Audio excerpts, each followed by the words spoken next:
Hello everyone, मैं हूं advocate Rahul Mishra और आज के वीडियो में हम लोग बात करेंगे पुलिस इन्वेस्टिगेशन के ऊपर। जो पुलिस चार्जशीट पेश करती है, पुलिस का काम वैसे है कि वो इन्वेस्टिगेशन फेयरली करे। वसीम हैदर की लाइट में एक जजमेंट भी है कि कोई मैटर अगर आता है तो पुलिस का काम है कि वो एफआईआर तुरंत जो है रजिस्टर करे और एफआईआर रजिस्ट्रेशन के बाद पुलिस क्या करे कि प्रॉपर इन्वेस्टिगेशन करे। अगर मैटर में चार्जशीट लगाने योग्य है तो चार्जशीट लगाए, अगर एफआईआर लगाने योग्य है तो एफआईआर लगाए।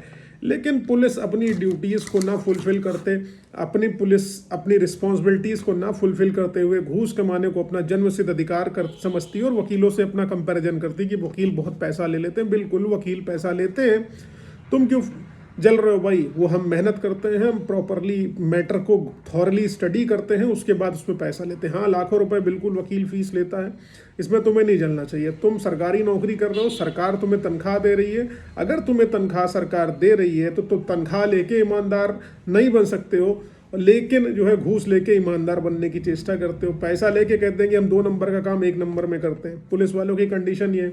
आप सब जितने लोग फेस कर रहे हो पुलिस के जो हथकंडे हैं, पुलिस जो आप लोगों को प्रताड़ित कर रही है, वो आप सब लोग झेल रहे हो, देख रहे हो। आज हम बात करेंगे कि पुलिस का काम क्या है चार्जशीट को लेके। पुलिस चार्जशीट में क्या क्या गड़बड़ियां जो आप लोगों से करती है। काम तो मैं पहले ही आप जानते हो कि पुलिस को क्या करना चाहिए और कर क्या रहे हैं। तो जो गड़बड़ी आप लोगों की चार्जशीट में वो लोग कर रहे हैं चार्जशीट दाखिल करने में, और उस गड़बड़ी को अगर आप पकड़ लेते हो तो उस कंडीशन में आपको प्रोटेस्ट पिटीशन में भी, आपको चार्जशीट क्वैशिंग में भी, और आगे चल के बेल में और अन्य जो है आपको डिस्चार्ज मूव करना है उसमें भी आपको हेल्प मिल सकती है।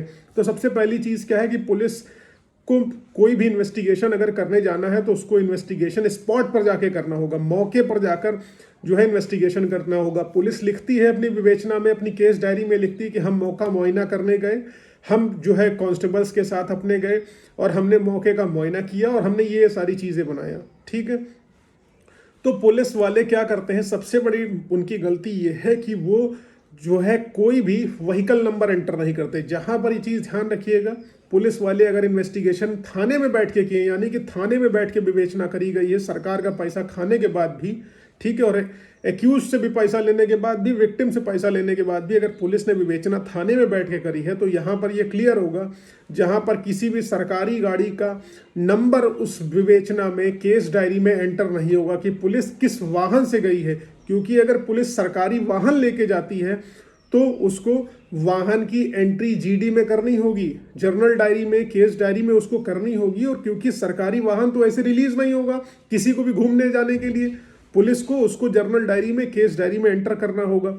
और पुलिस जब वाहन का नंबर वहां पर नहीं डाल रही है, मौका मुआयना जब करने के लिए जाने के लिए वो कह रही है कि हम मौका मुआयना करने गए, तो वहां पर मान लो पुलिस ने इस मैटर में विवेचना जो है थाने पर बैठे करी है। पुलिस वाले जर्नली ये चीज़ कह सकते हैं कि हम प्राइवेट व्हीकल से गए थे, तो उनसे ये क्वेश्चन कर लो और कोर्ट को ये बोलो। जब आप प्रोटेस्ट पिटीशन या 482 में जाते हैं तो आप कोर्ट को ये बोलिए, और जब या दरोगा का आप क्रॉस एग्जामिनेशन कर रहे हो तो उनसे पूछिए कि यार तुम्हारा ये पर्सनल मैटर था, सरकार तुमको इसके लिए अलग से तनख्वाह दे रही थी, जो तुम लग्जरी गाड़ी में बैठ के गए, प्राइवेट गाड़ी से गए, सरकारी गाड़ी की डिटेल तक तुमने नहीं डाली, तब वहां पर वो सकपका जाएंगे और उनकी हालत खराब हो जाएगी। उनको एक वकील की औकात पता चल जाएगी, एक्चुअल में लॉयर होता क्या है।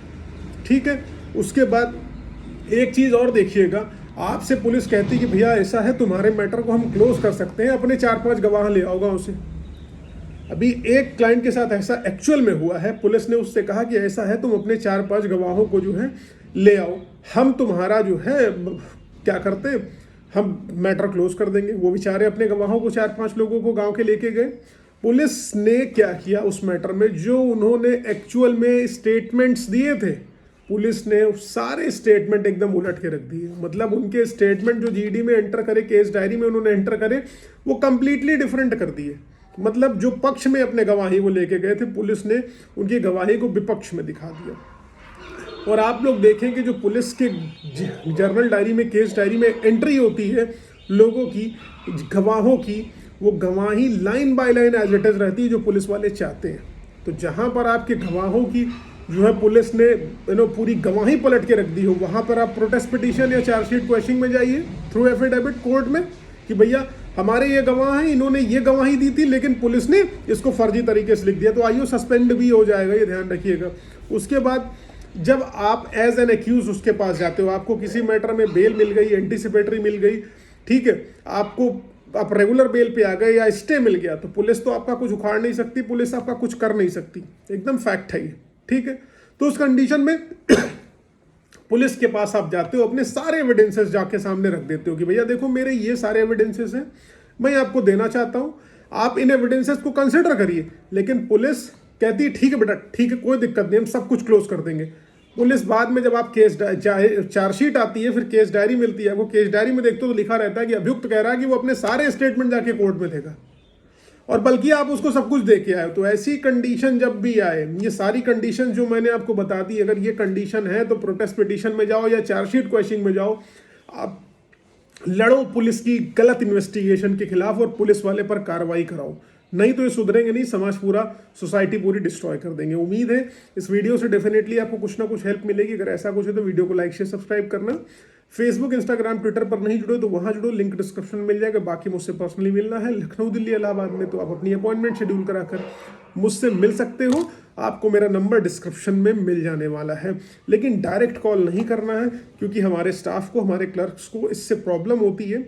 आप पहले अपॉइंटमेंट कराएं, फिर बात एकदम डेफिनेटली होगी। थैंक यू सो मच, जय हिंद।